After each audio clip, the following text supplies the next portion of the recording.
All right, ladies and gentlemen, welcome back to another episode of The Nation Real Life featuring part of the B team and part of the A team. Don't call yourselves the B team. Sometimes you need to get people out of the band to get new people into the band. Destiny's Child, the first member, they had 4 people and then they kicked out 2 of them. So Michelle and Kelly could come in. You know, that is true. And coming from an A member like you, that does mean a lot. Thank you. So thank you very much. I'll take it. I'll take the respect. So today we're joined with Wanye. We got Chalmers back in the driver's seat. And of course, the one, the only, Kennedy. Kennedy's trash. Hello. Kennedy's trash. How was everybody's weekends? It was good. Mine was the last weekend where I think I'm going to have a free moment to sit and watch football because hockey season starts. Yeah. And the kids got their teams, they got their schedules, and it is now all hands on deck. Can you watch NFL in the stands like in a Rogers ad where it shows you can bring your TV with you anywhere? You could. But you wouldn't because you're too good of a dad. Well, I coach one of the teams, so I'm going to be on the ice. That one we need you to be more. Yeah. But so I'm not coaching my older son this year, and it's going to be interesting because if I'm at the game, I'm sitting in the stands and I've never not had hands on the control of the team. Mm-hmm. And it's going to be fun to watch. But yes, I guess I could. Did you know how I watch football though? I don't even watch games. I just watch the RedZone channel. Yeah, I can't go back to watching regular football. It's the only way to watch football now. So I don't know. Tell me how this what the RedZone channel is basically for 7 straight hours from 11 o'clock. Commercial-free football. 7 hours of commercial-free football is on the RedZone. But what they do is they go to any game. They just go, and it must be a production nightmare because they have to go to every game that's in the RedZone. Sometimes there'll be 2 games in the RedZone, so they'll put them on a double box. Sometimes there's 4.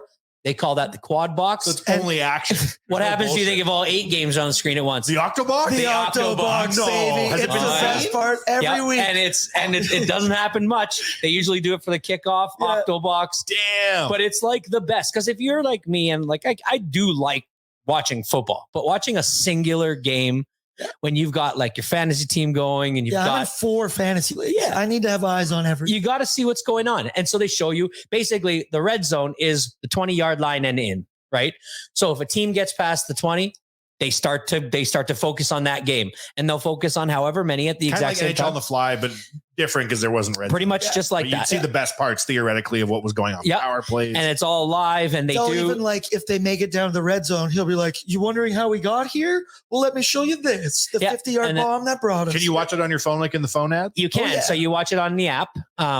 There's certain apps that you can watch it on, and the problem is the Zone. The one that I get it through is get it through the TSN app. Because TSN Plus has the RedZone. But on my TV and Shaw and everything, it's not on there. Nope. So you have to basically screen mirror it. You got to plug in your laptop, do your HDMI thing. Yeah. I tend to go off some backdoor streams from time to time. Sometimes you got it, man. Exactly. Let's all go and look on Reddit and find out where the streams You get what you pay for in that sense because you got to get up off the couch to hit refresh. That is the worst part of Sunday. Yeah. That was the worst part yesterday. Had to get up 3 or 4 times. But it's the most, it's the most fun way to watch when you have a bunch of fantasy teams or you've got a pick'em league where you want to know what the scores are. But they have this area called the witching hour. Okay. Yeah. The witching hour is the end of the first game. So it's around 1:30 is when, in his quote, where wins become losses and losses become wins. And it's just because it's the most exciting parts of all the games and they're all happening at once. Oh, so all the first wave of games are ending at the same time. Yeah. So everything's So everything's happening. Quarter, last 2 minutes, pick here, touchdown. And so here. it is electric. Chaos. It's absolutely awesome. And it takes football games can be boring if they're in the middle of the game and it's just they're kind of playing in the middle of the field and 3 outs and a punt and 3 outs, 4th down punt. And you're just kind of so this keeps you absolutely engaged. You don't miss a single thing. And like Aaron said, they straight up will do, how did we get here? So you'll get to the RedZone and they'll be like, you want to know how we got here? And they'll show everything. I saw a thing the other day. I can't go back. If the big 4 leagues revenues were combined, it would be the 16th richest country in the world. Football? NFL, NBA, NHL, MLB. Wow. If that was the revenues of a country, that's how big revenues are now in sport. Yeah. When you think about the witching hour now, how much money's being bet during that time? And live betting. And they just bet the GDP of Switzerland. It's probably just incredible to find out. But you could double that GDP like that. It's a disease, but a disease that can make you filthy rich. But if you are somebody who gambles and has like a 3-leg parlay, it's the perfect channel for you. And you don't have to go back and forth. It's the only way I can watch it now. And I'm thinking about like NHL games too, when there's like 16 on TV and you're like, you want to watch it all at once. That'd be sick. It's the best. And the nice part is that I think it's Scott Hansen is his name. Yep. He's just such a beauty. The guy from Catch a Predator. It's the most. I always make that mistake. No, he's another guy. That's Chris Hansen. Of course. Scott Hansen Different is show. this guy. Different Predators. He for 7 straight hours, doesn't go to the bathroom. Yeah. Because he's constantly narrating what's going on. Oh, really? Oh, he's live. He's constantly, and he only takes little breaks where he's like, okay, well, now we're going to go to this game. And then he lets them take it over. But it's usually pretty quick because they go back and forth so much. Like I said, a production nightmare. I can't even imagine. How's he do it? Piss jugs? Probably piss jugs. Yeah. He probably has piss jugs. Wow. I mean, you don't Time is of the essence. You don't get to see him on camera. I'm guessing that you see him on camera maybe 3 times. But there's a lot of times where he just talks. He just talks. You don't see him. That would be right off the bat. He's got a suit and tie on, and then 5 minutes in, he's just sitting in there in his pajamas, adult diaper on. Yeah. I'm not going anywhere. Yeah, but it's incredible. It's so that's I got to watch 7 hours of commercial-free football on Sunday, and it was glorious. And the nice thing too, so let's say in the afternoon games, there's only 4 going on. Mm-hmm. So near the end of that witching hour, they start to slow down, and a lot of them can all be a commercial at the same time. But Red Zone will not let you watch a single commercial. No. He'll have drive of the day for that. Okay, here's the top 5 catches, just to totally avoid that watching anything else. The NFL's about that paper. How the hell does this work? Why aren't they getting that ad money? I don't know. They must just the streaming of it. You pay for a subscription. You pay for Red Zone. So it must pay handsomely. But the other best part about it is at the very end of the show, at the very end of the 7 hours, they go through every touchdown in chronological order from the very first one that happened, and and it's just snap, snap, snap, touchdown, touchdown, and it's so you get review every touchdown. You can watch every touchdown in a matter of what does it take? 4 minutes? Yeah, a couple minutes, something like that, and then you're just oh yeah, I remember that happened. Oh yeah, that did happen. And wow, it's perfect. It is. It's absolutely perfect. And it's the only way I watch football. I feel like it would have been a good way to end your weekend, but Chalmers, you are an Arizona Cardinals fan. I am. And this was going to be a season that was going to be tough. The rebuilding year. Yep. They got Kyler Murray drama somewhat behind them, but they were the team that everybody was like, this is overt tanking for to get the best college quarterback to come out in the draft. And the first 2 games, they didn't play bad. No, they actually looked good. And in this last week's game, just yesterday against the Giants, they were up 28-7. And then what happened? Well, and it's gone. And the wheels flew off. The guy ejected out of the maybe somebody reminded them, hey, we do not want to win this game, you guys. Enough is enough.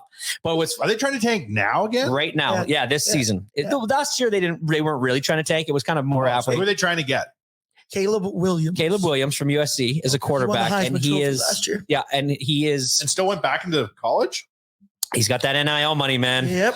These kids they don't care now. These kids are making tons of money down there. They don't need to go pro. Yeah. You don't have to practice or go to, commit as hard. You get paid a ton of money. You're living on campus.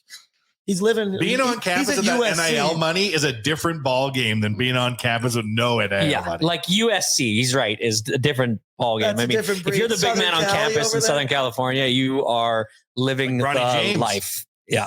Reggie Bush was that? Reggie Bush, Matt Leinart at the same time. Yeah, that's a team. Yeah. That's a squad. Yeah, that's when I kind of started to understand. I kind of started watching college football around that point. Yeah, that's what I did. Was right when Reggie Bush was on. And that's when I started buying autographed merchandise on eBay and stuff back in the day. I've got probably 10 pieces of Reggie Bush signed stuff. Really? Yeah. And I was like, this is going to make me some money, hold on to it. And then, of course, he loses his Heisman. Yep. He gets it taken away. One of the only players ever to get it taken away. And now they're just for basically doing what kids are doing these days with the NIL deals. And they won't give it back to him. It's just I bought an autographed Tiger Woods card. Did you ever see that thing I bought? It was in an 8x10 frame, and he'd signed it. And it was the ballistic pack or some crazy shit. If you got this card, you were an instant trillionaire. And I bought it because I love Tiger Woods. And no sooner did that little thing come home than he did a press conference with his collar all wonky and drove into an Escalade and ruined his life. And I was like, I know. Why did I buy this? You're like, yeah. But it reminds the Reggie Bush getting the money, and now it's like a normal practice. Just reminds me a lot of is Reggie Williams? No, what was his name? Ricky Williams. Ricky Williams. He changed his name though. Got a new name. What's his new name? It's not Ricky Williams. It's something altogether different.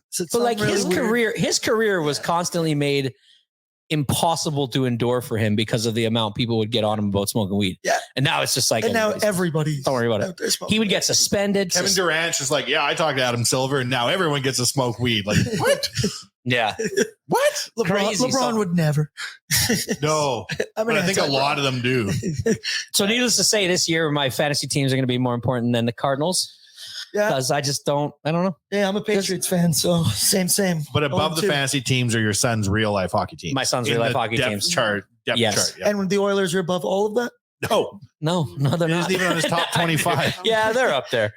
They're up there. Did you hear about the comment that somebody made with the review of the show that was like, Yaremchuk and Chalmers are perfectly like the opposites of one another. And they said that you're really funny in the off season because you don't like the Oilers, and Yaremchuk's useless in the off season because he only knows the Oilers. And then when the season kicks in, you're mad. But that's his job, right? Like he does a good job at it. But yes, I like giving it to him that I'm on a Oilers Nation podcast and really don't you dare in the bring off season. up I don't really care what happens with we filmed some Ralph stuff. Lavoie. We filmed some stuff at Short Ford, and I was asking them like questions behind. I was asking questions off camera, or on camera, and I said to Tyler, I was like, "Hey, like, what's something that you're passionate about that's not sports related?" He could not tell me a single thing.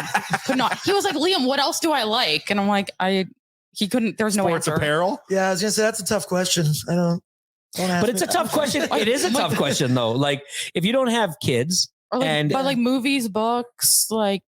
But they're probably movies and books about sports. Yeah, I was just gonna say, yeah. Like Marvel, any music, Pokemon cards for Tyler. Music. I've had to learn in the last 18 months about the NFL and about NBA and also about college sports. And I feel like I'm operating like an embassy on behalf of a different country. Like I'm here to observe and I'm happy to be here, but I'm not from here. No, I'm going back where I came from just as long as I have this job, right? Just trying to fit in. And looking at everybody in their NFL storylines. I'm like, damn, this is crazy. And then adding in all the NBA storylines. The NBA, they just do whatever they want. The NBA GMs are here to facilitate. They're here to facilitate deals players did at Live in Miami during the off season. They get together, they decide their team, they go tell the GM we've got it all knit up. Like it's crazy how and now they got the new TV deals in the NBA. And all the player contracts are just going insane. And guys like Bradley Beal are the highest paid player of all time. Well, in football and in basketball, it's like the next contract, the next contract that's signed by a quarterback will be the richest contract again. Because Patrick it's Mahomes just is now the 8th highest paid. Yeah. That's ridiculous. That's so crazy, man. And then you hear these names of guys, you're just like, oh yeah. And in basketball, they're like, oh, this player got the Supermax. Literally have never heard of this guy. Yeah. That's some dingbat today I was looking at. He plays for Memphis. Jaren Jackson Jr. 5 years, $300 million. If he gets defensive player of the year, and he's already won defensive player of the year. What are these weird? He has to double it up, and then there's weird bonus contracts that are just hanging in the atmosphere. And it's 5 years, $316 million or something like that. And he's 20. How do you even figure it out? But it's we're going to negotiate with your agent, but there's also a bonus box. If you can do this and this, we just hand you a truckload of money. Woo! Back up the Brinks truck. Let's go. And then during the last 15 years, the NHL's revenue has grown by 0.03%, and we're just about to get leapfrogged by MLS. Yeah. Messy. Is it really? Yeah. MLS is skyrocketed. For sponsorship, MLS is about to pass the NHL for fourth. Thanks, Messi. That's what one player can do, hey, to a whole sport. I can't remember what the number I saw, but the amount of people signed up for Apple Plus, which is the only way to watch MLS, it went up by 12% or something, man, when Messi started playing. It's crazy the needle he's moved on Apple Plus subscription. I can't say I've tuned in, but I have absolutely you haven't watched any games? Looked for highlights. I'm a highlight guy. I watch it on some shady streams. Screw you, Tim Cook. But in the first month of it was pretty damn exciting. It was electric. And it's just it's funny what one guy can do to a program because you see what Messi did. And I don't care about MLS at all. But when I heard that they played, I was always go to see if they if he scored again or and he totally turned around that team. And then you look at like what Deion Sanders is doing in Colorado. Yes. It's so star driven, right? Like star power in the States incredible. is the only thing that matters. Like the Las Vegas Golden Knights, a team of plucky who the hell is anybody's that get together to win the cup versus like Coach Prime with 2 working toes. It's not even the same. 2 years ago, they used to give tickets to the students for free in Colorado.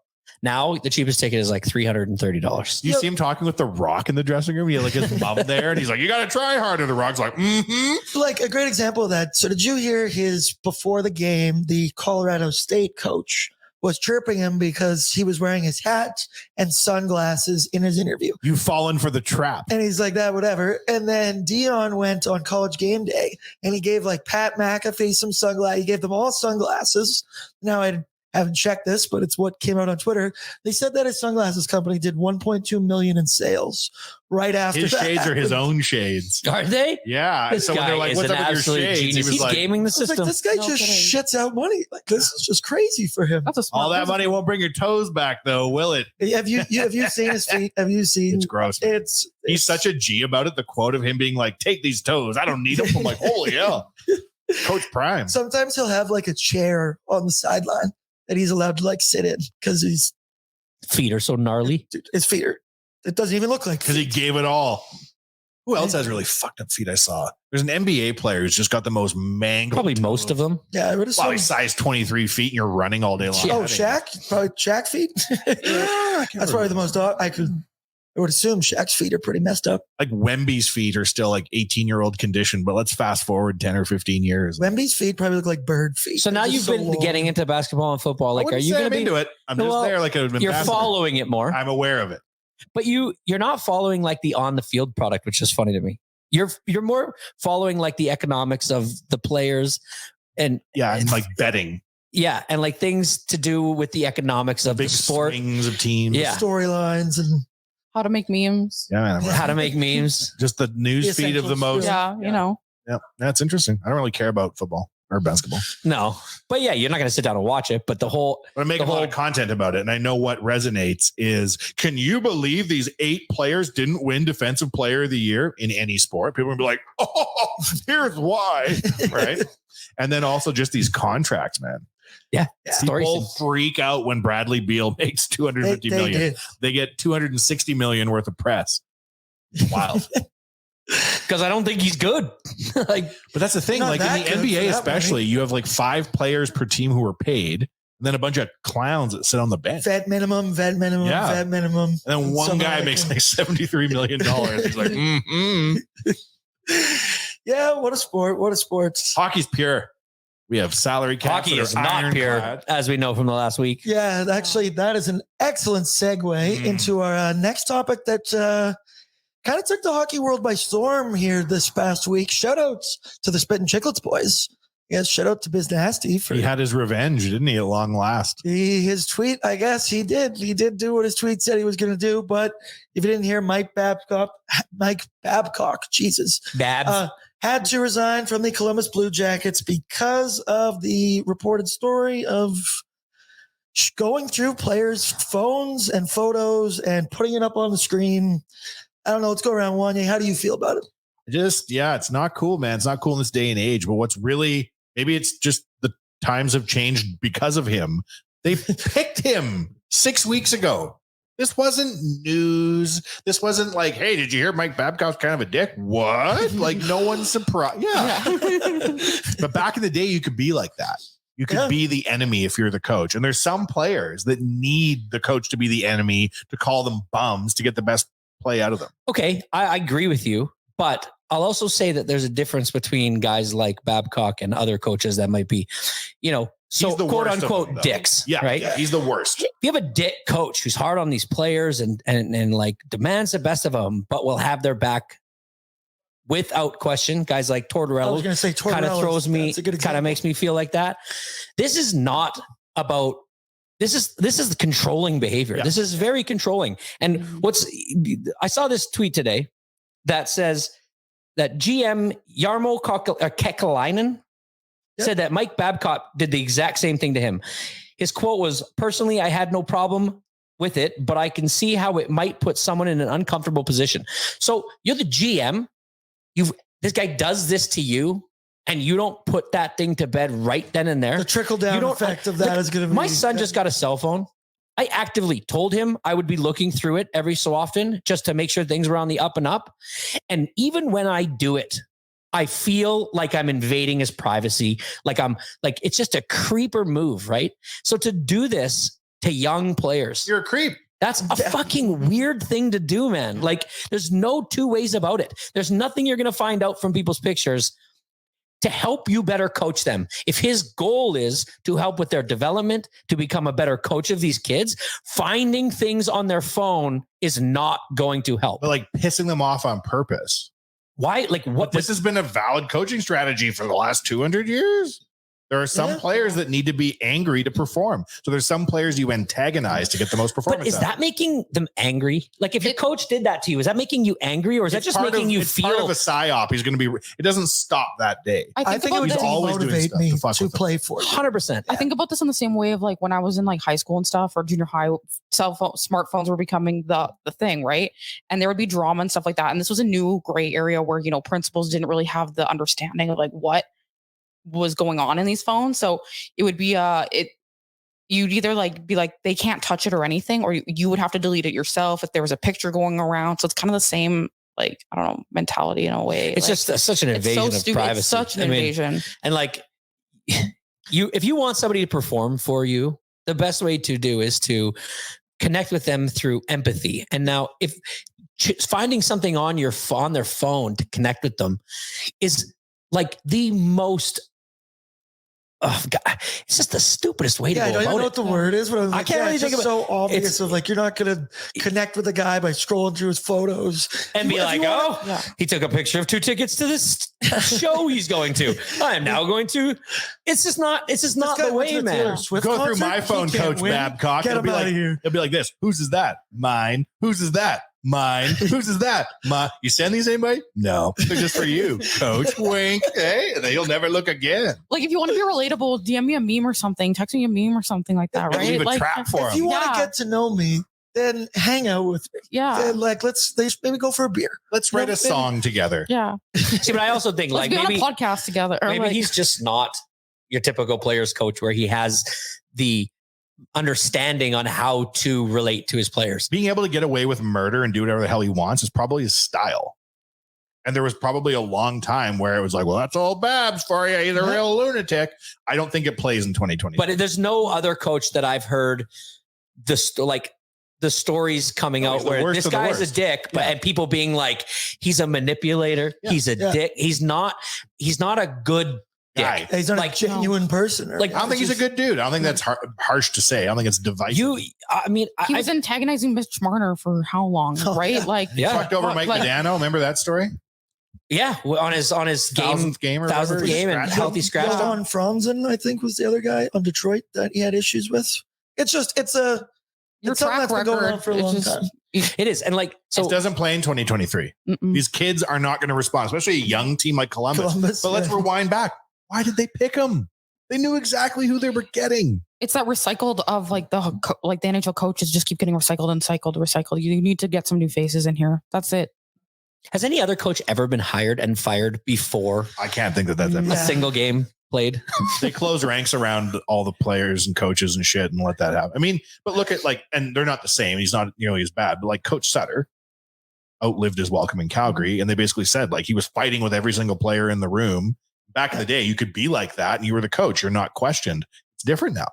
Yeah, but you'd still get guys that liked Sutter enough to speak up for him. I don't think Babcock's good. Sutter's a hard ass, but he's ultimately redeemable. Seems like he's a good guy. Yeah, good hard ass. Yeah, but like your dad. But if he's telling you off, it's probably not going to feel like the best time ever. When you look at all those flames, but it's a respect level. Who were fighting with him. Remember, everybody left though because they said they hated Sutter. Yeah.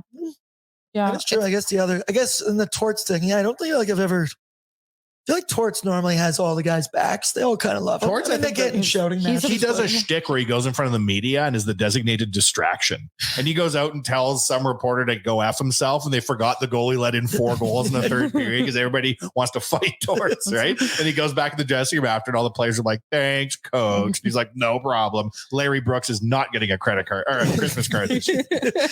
Yeah, sure. True. That actually did kind of overshadow a lot of that. A lot of it, right? And like he always seems smart play. He goes the craziest after bad losses, right? And he just comes out and like challenges the media to a fight. But it's entertaining, right? You don't get the feeling. What is he going to say next? Yeah. How does this affect Boone Jenner and Goudreau in the room? Well, good choice of teams, Goudreau. But they both kind of came out in support of him while this was all happening. I saw the Goudreau interview where he was talking about, he's like, I didn't have a problem with it. I gave him a phone, whatever. Because it sounded like that it was more when the investigation went down, there was more of the younger players who said I didn't feel comfortable with it. Because what's Johnny? Is he like 30 now? Johnny? Probably, yeah. Something like that, right? So he's probably a little bit older, that he's okay with it. But I'm worried. I wonder if how do you galvanize the locker? How do you bond through that afterwards? I don't think they should have fired him. I think they should have shot him with the cannon. And if he lived, he can coach. And if he dies, they don't have to pay him. If he dies, he dies. Be like, well, coach, you're either going to leave this thing in a box or you're still the coach. Just what a shitty story for the people out there that stand on their soapbox and like, hockey culture's toxic, culture. And then this comes out and you're just like, God damn it. You could argue it's cleaning itself up. He's not coach. No, it's a good point. Right? Yeah, you know, and the Spit and Chicklets boys took a lot of stray bullets. So much heat. And, you know, for like, this is not true. Ultimately, they were, you know, redeemed for it being true, and crazy. I don't know how the podcast couldn't have been making everybody give you their for them phone to do afterwards. Is just to establish dominance over the room. Yeah, that's it. There's no other reason for it, just to be like, I can do this and I can get away with this. It's just establishing you're the king of the pack. It's not cool. Well, we got hockey coming up pretty soon, don't we? This weekend. Yes. Not Mike Babcock. Yes, we do, actually. And he ain't got no hockey. As a little shameless plug, you can get all your extra Oilers content, your Oilers Nation content at the Oilers Nation YouTube channel, which we are trying to grow our subscriber base this year. Wanye, why is that again? Well, I know what you're going for. You want to see your Amchuk in a boudoir. The people. Oh, yeah. Well, the people. I don't know. I'm worried, Chalmers, that we're going to just serve your Amchuk's career up on a platter. What I'm gathering from this is that if you guys hit a certain number, how many? 30 or 20? 30. Because you guys had a 20,000 checkpoint. Now that something was going to happen. Now it's 30. And from what I'm guessing,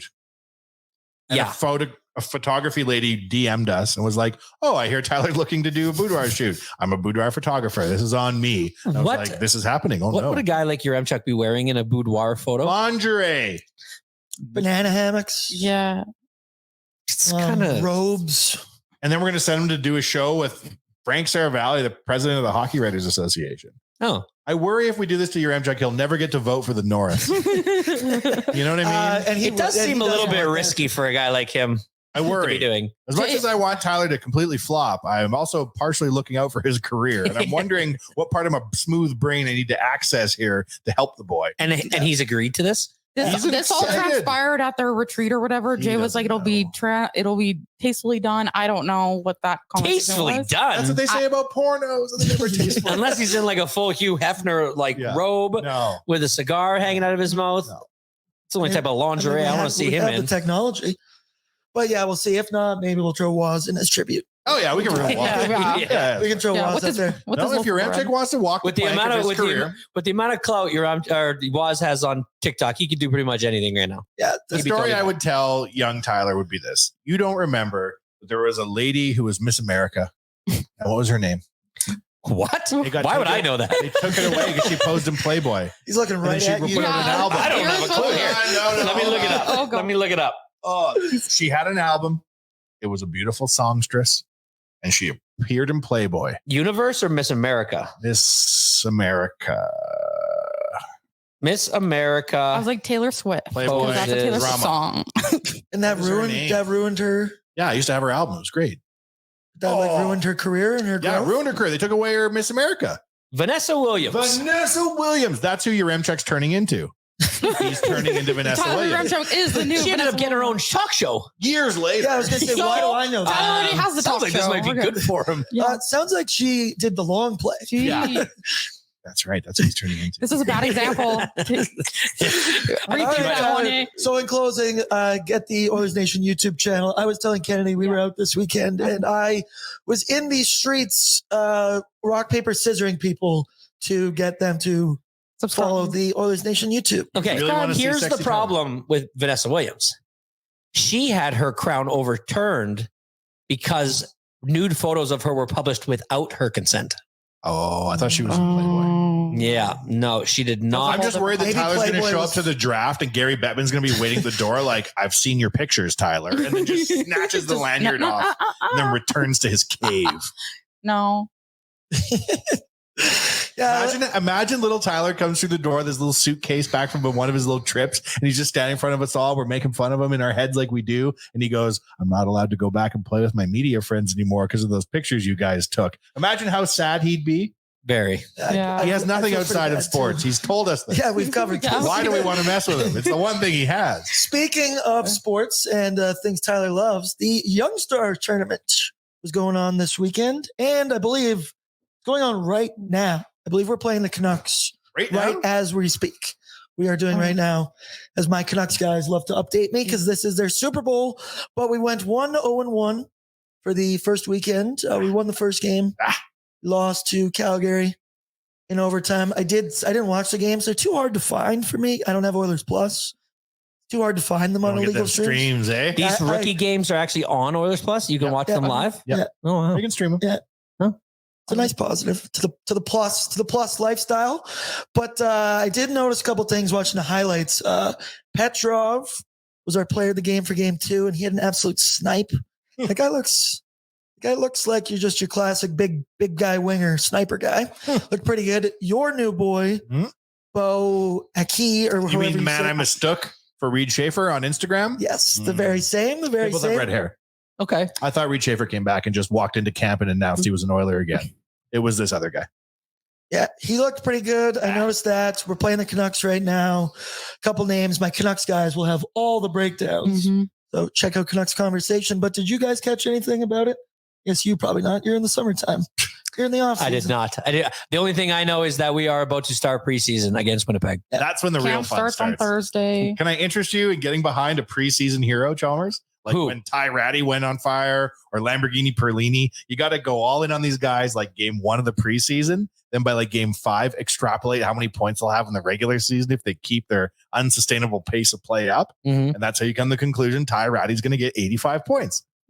That's the fun of the preseason. So who's it this year? We don't know yet. No one's caught fire. No one's him. He is him. I think we picked Drake Kajula. Who is he? Last episode. Yeah, Kajula is the one I'm going to. Yeah. Sam Gagne, dad. Himself. I hope he makes the team. Me too. The only thing I know about what's happening in hockey right now is Connor Bedard is scoring a lot of goals. I was going to say, my highlight of the Oilers rookie game was Connor Bedard playing for Chicago. Because that kid was sniping goals. Yeah. Like from places that you don't snipe from. This kid's whizzing them over. From below the dot on the face-off. Just like there's one, it was somebody filming from the stands. And it looks like they're playing it like what the Sherwood Park Arena or something like that they're doing it in. That's basically what it is. It is. But there's one of Bedard just sniping and just his reaction. He's just like, these guys are doing stuff like on the goal line that wasn't even a play 5 years ago. Yeah. Right? Leon. Leon, we were talking about earlier. Leon scoring that goal on the goal line over the goalie's shoulder. And he's done it like multiple times. Never seen a player even think to shoot from there, let alone snipe. You see Sid do it with his backhand. I've seen him a couple times sneak one in like that on there. And now just everyone can do it. It's unreal. It's just a move he made to get that one, like the third goal in that game, the last game he had. Yeah. He makes this move on the defenseman and just like walks down. It's the most beautiful skating. They're not ready. Like the kids of the NHL can't play Connor Bedard. We need to get Pepsi. Or Pepsi Max. We have to figure out which way we're going to do this. Pepsi Max. I watched that clip Diet Pepsi kind of seems mean, like diminutive. Yeah. I think Connor Bedard's like, huzzah! So maybe he's Pepsi Max. To the max. Like, we got Pepsi, Connor, I'd still prefer a real Pepsi. Yeah, no, yeah. But Pepsi Max is Max is pretty good. Actually, no. Yeah. Let's make the switch. He's going to Pepsi Max. Yeah. He's going to Pepsi Max. Now, if he were to play Connor, like our Connor, the real Pepsi, I think Pepsi would show Pepsi Max who the most popular soft drink in the fridge is. You know what I mean? I'm not really that worried about it. Chicago, you've had a tough run as a franchise. I think it's great that Connor Bedard is coming in now, all new. Tough run as a franchise. They won like back-to-back cups. And then what happened? Recently. I see. So more recently than we have. Yeah. So are we just like, in your mind, well, they've had some front office they stuff. Had some drama. They had some drama going on. That's off the ice stuff. Wow, but it overshadowed a lot of. It sure did. The coach is gone. Their captain serious. No toxic hockey culture. Serious, yeah, right. That's weird. Like a weird way for a career to end. Right, and he's like half retired. But then the new guy comes in with his little quads, and he's just sniping goals left and right. He don't know nothing about nothing. He's all right. Yep, that is. He's going to score a lot of goals this year. And how many are you going to put on for old Bedard? Put on the board.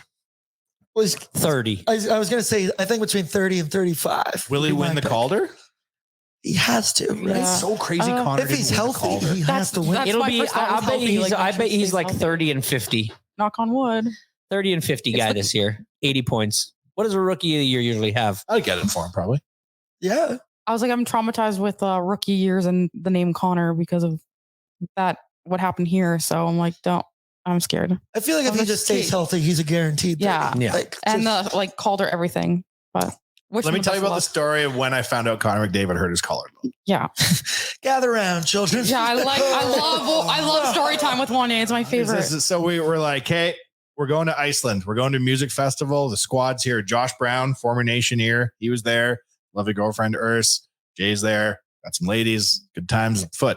And we go to Iceland and we rent a house and the time zones are off and it's all so crazy. We're going to get up and we're going to party and everybody's napping. And I hear, what the fuck? I'm like, is something wrong with the Icelandic house? No, it's Josh coming downstairs. And he goes, have you guys looked at your phones? And we're like, no, man, it's the middle of the Icelandic night. Ain't nobody looking at nothing. He's like, you got to look at what happened to Connor.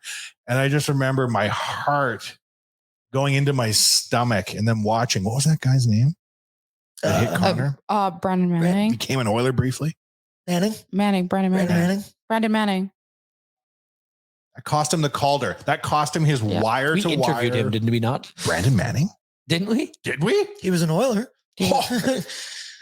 Anyways, poor old Connor. That's the end of the story. And then did you guys still party? Oh yeah. But we did it for Connor though. Yeah. We're like, we gotta get drunk for Connor. Yeah. But I remember thinking, like, is he gonna be able to bounce back? Like, how many players get like horrific injuries early on and never come back? Yeah, that's a good point. But that's what's weird about Connor. That's why he's supreme. Because he can he is Pepsi. Mess his net. That's right. That's why he's original recipe Pepsi. Remember when he hit his knee on the net at the end of the year? Well, yeah, that's the year. The knee on the end of the knee on the net, I think, was the moment where I was like, dude, you need to chill out. I've never wanted to throw up so much in my life. You need to calm the fuck down and stop skating so hard into those places. Skate hard, go fast. Just maybe don't cut to the net like a little quick. You've never seen 6 more dejected Edmontonians walking around an Icelandic music festival. I will tell you.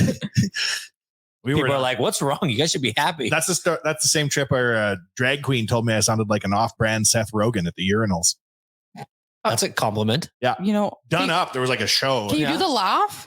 What's that? Seth Rogen's laugh? No, I don't think I sound like that. Oh. But anyways, I was peeing and having a wonderful time as what you does do. Seth Rogen's laugh sound like? It's good. You got a lot of gravel in You can do it. Yeah, you can do it. You can do it. But I'm peeing and yelling as I do, and I just hear this like really tall Icelandic voice. Oh, what is this? An off-brand Seth Rogen? And I looked, and this person must have been 7 feet tall with a headdress on. And I was like, that is cutting. You have cut me, sir, madam. At the end of that I am story. Canadian. Yeah, you are Canadian.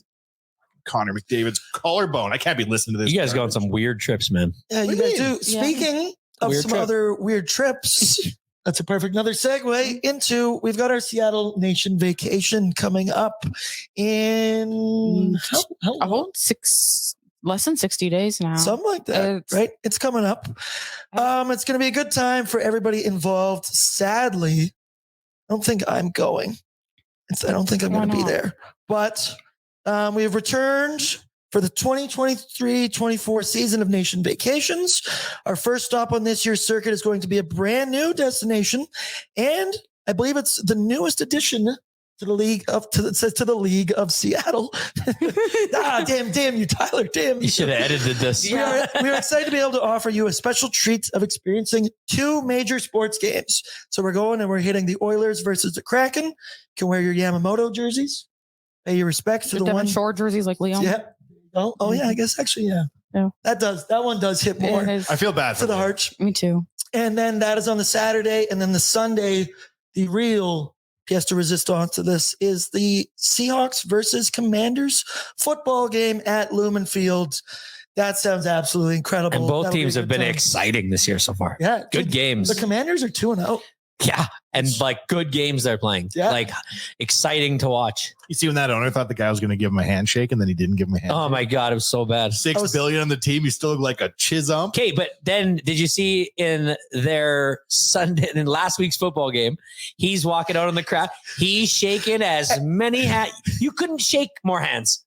He was, I don't know if he was doing it as like a gag or something, doing it on purpose. He knew what he was doing. He knew he was on camera. He wanted to prove he could shake a hand, and he tried to fit in a lot of handshakes. It's just crazy. Like small window. You think you have it all. You think you bought the Commanders. You got the world by the tail. Then you embarrass yourself with a ghost shake and you've lost all. You got to listen to the world talk about your terrible handshaking ability for like a week. An NFL team to look cool. Like, I got everything in this world, but I made one fucking mistake. And he probably hates Joe Buck though, because like Joe Buck put his hand out, he totally screwed him. That was like, don't piss an owner off. He got a long memory. That's true, but it is funny to see him in comparison to Dan Snyder, the old Redskins owner. Hated. Yeah. That guy's like the most hated person ever. This guy's out kissing babies, shaking hands in the game, missing handshakes. Dominating. No, he dominates at shaking hands these days. Yeah, he dominates. He probably got a handshaking coach. It's the redemption curve. Do you think his handshaking coach looked through $11 million rectifying that? I'll never be tricked again by a handshake. Do you think his handshake coach looked through his phone? You think he's got a weak handshake or a strong handshake? Oh, I bet you it's strong now. You think? Yeah, he had to learn. One time I shook Matthew Barnaby's hand in an elevator. Wasn't impressed. Really? No? Weak shake? No, don't tell me that. He gave me one of these. No, he didn't. He did. And I wondered after. That guy. I tell myself it's because he busted his hand fighting. He doesn't want you to squeeze it. Give me like but I don't know what I said. I was thinking more of a germ thing. Like no, this was long ago. Matthew Barnaby was long before they invented pandemics. A different time, but it was a side little one of these, and I was like, I don't know, Matthew Barnaby. Yeah, make you question him. He's a tough guy. You shook. Who would have a crushing handshake in the NHL? You just know. Zdeno Chara. Yes. Yep. That would be in his big ass mitt. I'll bet you your hand get lost. He'd probably start shaking at your elbow with big old hands. He'd be like the Viking guys that just grab forearms and stuff, and they just. Oh. Well, legendary handshake is Adrian Peterson. Yeah. Apparently, he has the hardest handshake in the world. He's a hard ass dude, right? Yeah. That guy don't fumble. He can hold on to the ball. He crushes hands. Doesn't even know it. That's crazy. Yeah. Didn't he have a whole bunch of stuff happen? Yeah, well. Yeah, right when he said that at first, I was like, where's he going? Yeah. Handshakes. Okay. My selective sports memory, all I remember is him. I think he might have used a tree branch to discipline a child. That one year he had 8 receptions? No, that's not it. He also tore his ACL and came back and ran for 2,000 yards. In a record time. It's amazing how fast society changes. Like what's acceptable a generation ago that's no longer acceptable now. Like the likelihood Aaron Peterson was disciplined with a switch himself is 100%. And nobody went to jail. Nobody got in shit. That was the way. That was basically his whole rebuttal to the story. This is how I was raised. This is how I would like.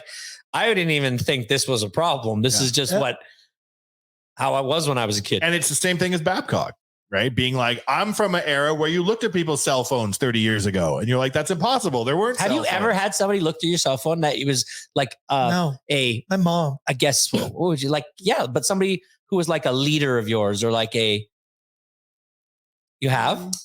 I have had members of the opposite sex lose their minds and need to be put at ease. And you just give them the phone and say, scroll till your heart sings. I'm not But like worried somebody in a about position of power, not like a. who has power over me. I got hired the governor of the Bank of Canada. Jay did not ask to see my phone when he hired me. If he did, you'd probably walk out the door. No, that's why Jay will be coach of the Blue Jackets one day because he didn't cross that line. You've never had your wife look you in the eye and be like, not really. No. You went from going evil to good long before phones. Yep. Had to adapt. But yeah, like Chalmers is the only person I've noticed changed. Like he was set to dark and then he moved to light. He was used to be a stormtrooper and he became a Jedi. Like he totally did the thing. 180. There's nothing you need to worry about in your phone. I think it was just called maturity. What's that? It probably wasn't. Yeah, Because I know other people who've kept it street, we'll call it, and didn't mature. I don't know. Well, you weren't bad. I'm being joking. No, I know what you mean, though. You were my one friend growing up, though. I was like, that Chalmers, he could do anything. You better not piss him off. He'll drive a car through your front window, kiss your mom on the lips, light your house on fire. That's just Tuesday morning. What made me think I could get away with whatever the hell I wanted. I don't know what it was. Yeah, I don't know. It was just, Would you describe Chalmers as a wild card back then? Oh, yeah. Yeah. Nice. Everybody needs a wild card. He could do anything. Like there's nothing that vintage Chalmers could do in a social or private setting where I'd be like, oh, because he'd do it all. Doesn't care. That's why he's the best. He's the way he's the best. That's why he's we the best. Make him come on the podcast, even though he's got way better things to do. That's right. Not better. Don't say better. I have other things I just to do. have things. But they're definitely not better. That's how he talks to his second favorite son. Yeah. That's how I talk to the younger one. Oh, man. Just kidding, younger one. You're not supposed to identify with me.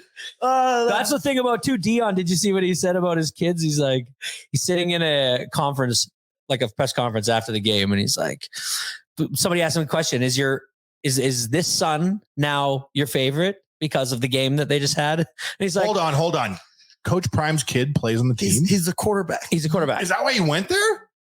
Well, no, he brought him with him. Brought him with him. See, I don't know too much about this, but he coached Jackson State before with Shadur Sanders, his son, who I believe was a quarterback there. And then because of transfer portal now, you can just do whatever you want in NCAA. So he brought him. So many of the players from Jackson State. They have this one. He has two sons on Colorado State. Yeah. Shadur and Shiloh. Yeah, and Shiloh's a cornerback who wears. And apparently, so Shiloh must have had a good game last game. Shiloh Pitt. Brad Pitt and Angelina Jolie's daughter plays on Colorado. No, she didn't make it. Oh, it's sad. She got cut. Damn. Wouldn't give her phone up. Yeah. But yeah, no, he's like the reporter asked the question, is Shiloh your favorite son today after the game he had? And he's like, yeah, I'd say he moved up the ranking, because I'm not like you all. You all say that you love your kids the exact same, but no, not in my house. He's like, and legit to like cop to. No. He has tweeted before my current power rankings of favorite kids is 1 through 5 right funny. Here. And he goes and he's like, hey, he's up, he's down. Oh, Dion can't lose right now. Dion. No, he can't lose. He's got so much momentum right now. It's crazy. That's crazy to have two kids on the team. And they are good. Do you think he just did this to get his kids? Like a lot of people will coach a team to get their kids on the team. I don't know. I feel like if that's true, he's going to the NFL. Oh, they're probably going to the NFL. After these two games, there's people being like, man, wouldn't he be great as the coach of the Dallas Cowboys?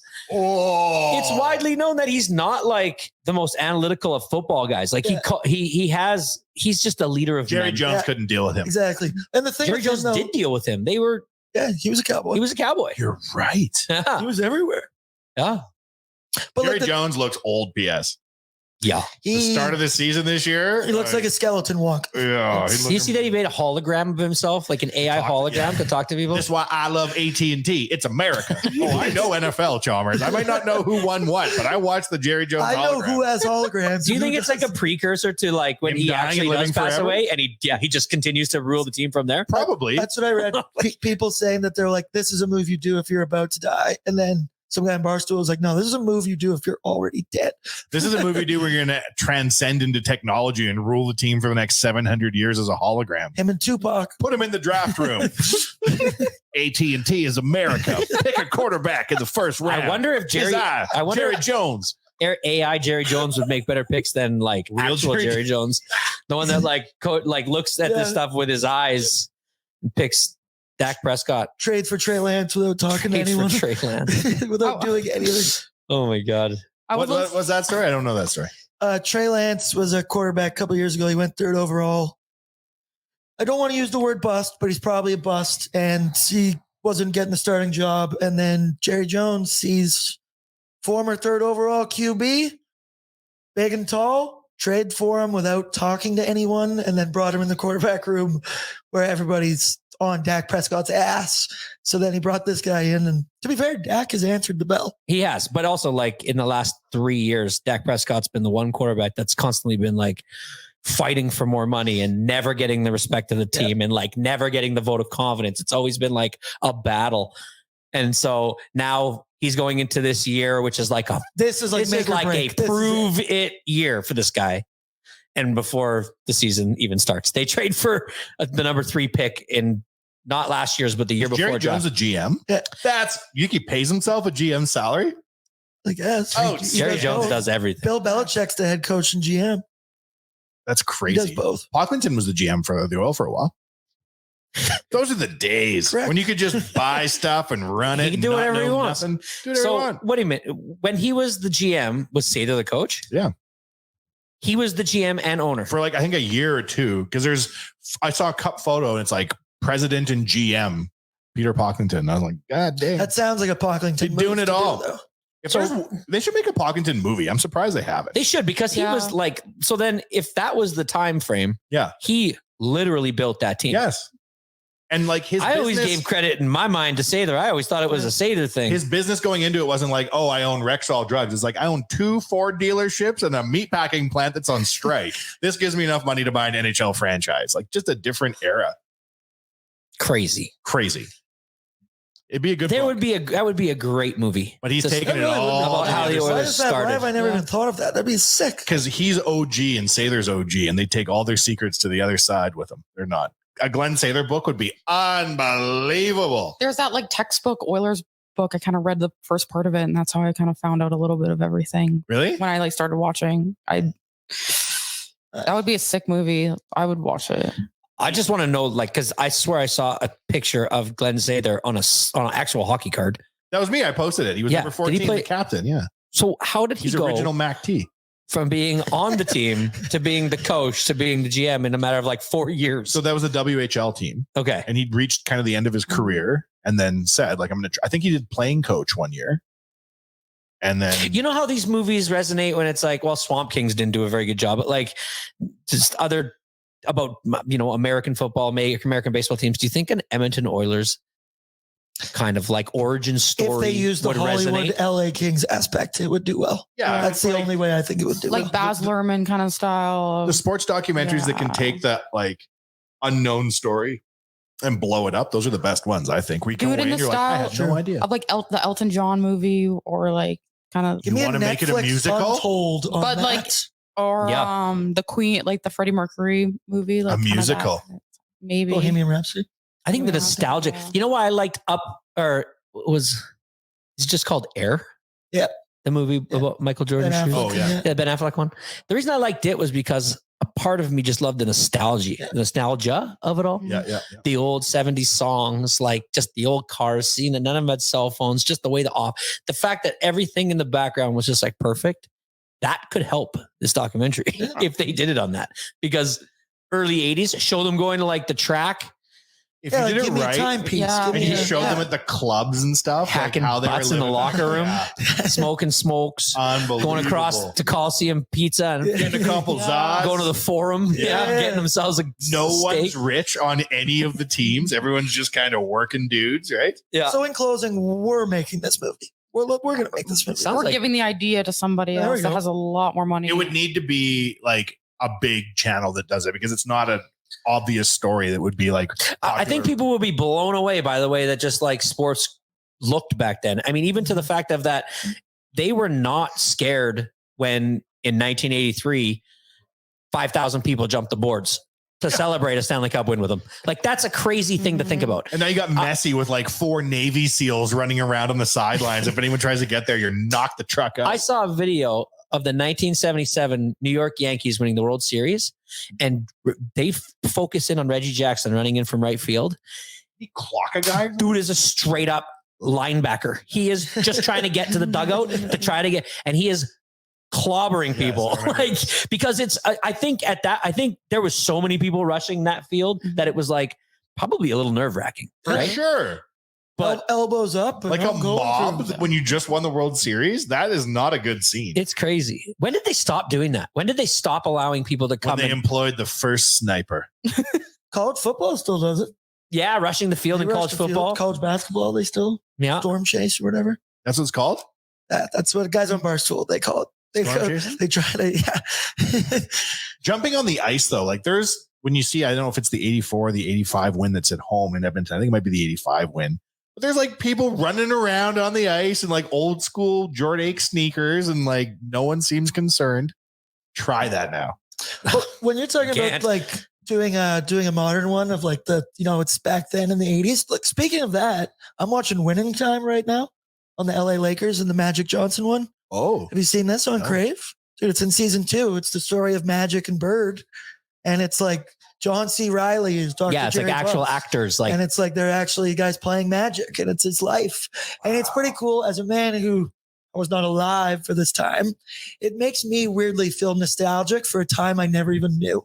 But I was like, man, I want to. But that's, I think, what these things do. I think that's what's so cool about it. Like, it presents like history in a way that's interesting to people who might not like history. Right? Yeah, I'm watching it. Yeah. Give you perspective on a thing that you weren't around to understand or have you seen that? Can't witness it. The Peter Berg documentary on Gretzky. Yes. And when they're at the driving range. Yes. And Gretzky's just hitting seeds and he's like, yeah, I don't know. I would have won like 30 cups in Edmonton. I'm like, yeah. I hate you, Peter Berg. Why you got to drum up the worst time of my life? I love Peter Berg. He was Dexter Wutecki in Aspen Extreme. Of course. That is a deep It's a great movie. Aspen Extreme. That is it's an old ski movie. There was a time in the early 80s where making ski movies every year. There was like Ski School, Ski Patrol, Keep Aspen Extreme. And every single plot was there's a group coming to buy the mountain and they're going to put in the new Ski Patrol, which is like the clean cut preps, and the old Ski Patrol is like the drinking match. And they're going to, you know what? Now they're going to compete in a powder 8 I was gonna say, to try to win the mountain. and one side parties and one side doesn't. How much do we need? 30 grand. We're going to put on the best fundraiser this town's ever seen. The best movies ever. Like, they're just incredible. Go back and go through nostalgic ski movies. Nice. Coming into wintertime, it's a perfect opportunity. And then if you really want to watch some deep cuts, watch yourself some of the old Warren Miller. Oh, where they jump out of helicopters to start and shit? So this whole Warren Miller was basically like watching like skateboard videos, like where they're just people doing cool tricks. But in the middle of every Warren Miller movie, there was just a montage of about 10 minutes where it just showed people falling, getting off the chairlift. And it is amazing. It's the funniest, like, it's so funny. And you would watch all these people skiing powder where you're like, oh, that's cool. Like, great, whatever. Just to get to the people falling off the chairlift. Have you ever just sat there and watched people fall off the chairlift? All the time. It is YouTube fail videos. Like, my son, who is pretty good at skiing and knows how to get off a chairlift, somehow he was next to another kid and the kid kind of like used him to get up. Shady play. And it caught the kid's pole in between my son and the bottom of the chairlift. So as the chairlift turns, my son was hanging, propped up by a pole, and he was laughing. Thank God he was laughing. But they had to like stop the chairlift and like pick him up just to unlodge this. But it was hilarious. Like, we were laughing our asses off. And thank God he was laughing, or I would have felt pretty bad. The best ski videos I see are the guys and they try to go up like the T-bar and then they fall down, but then they just hitch every single person on the way down who's also. Those are definitely in the Warren Miller ski videos. Warren Miller's crazy. Like, I remember seeing one where there's a helicopter just like, I don't know, 100 feet off the side of the hill. And the guy puts his skis on, and I'm like 8 watching this. I'm like, what's he doing? Puts his skis on inside the helicopter and then just jumps out. It's crazy. It's craziest. When you're like a little kid and you see that, like, that changes the game. They're jumping from like 30 feet, 25 feet in the air. And have you ever sat on a chairlift and been like, if this thing stops right now dead. And I got to jump off, I'm dead. Yeah. And these guys are doing this for fun. Yeah. But they're landing in like very soft powder. So I guess that would still impressive as hell. It's so impressive. I couldn't even jump probably 5 feet out of a helicopter. obviously YouTube and everything. And Warren Miller had to go around and do like an exhibition of his latest movie, and he'd come to like a weird little theater and then show it for 200 people. Oh yeah, cool. Old ski culture. You guys got to watch those if you got some time. They are fantastic. Yeah, well, it looks like I know what I'm doing tonight now. You watch go down 3 the old ski movies, you will not believe the game you possess on the other side of that learning. Speed 8 down the mountain. Speed 8. Got a bomb on me. I can't stop skiing. I gotta keep skiing. The mountain's just never ending. Present day Warren Miller, who's been dead for about a decade, just coming down beside him on the thing. I shouldn't have cast him in this. It's too late. It's too late. He's too late in the game for Warren.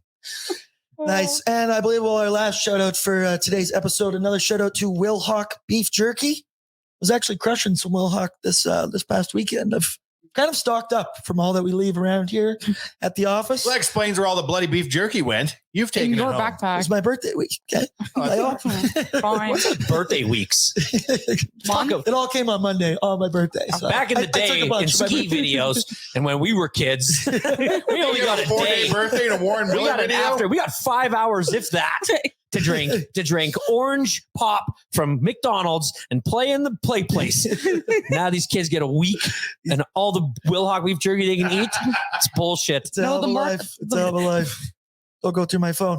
Hey, baby, okay. I'm bringing the Will Hawk home.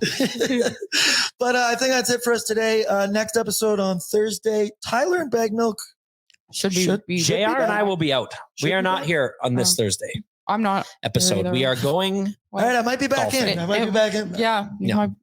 Okay, well, thanks everybody for listening, and we'll talk to you again on Thursday.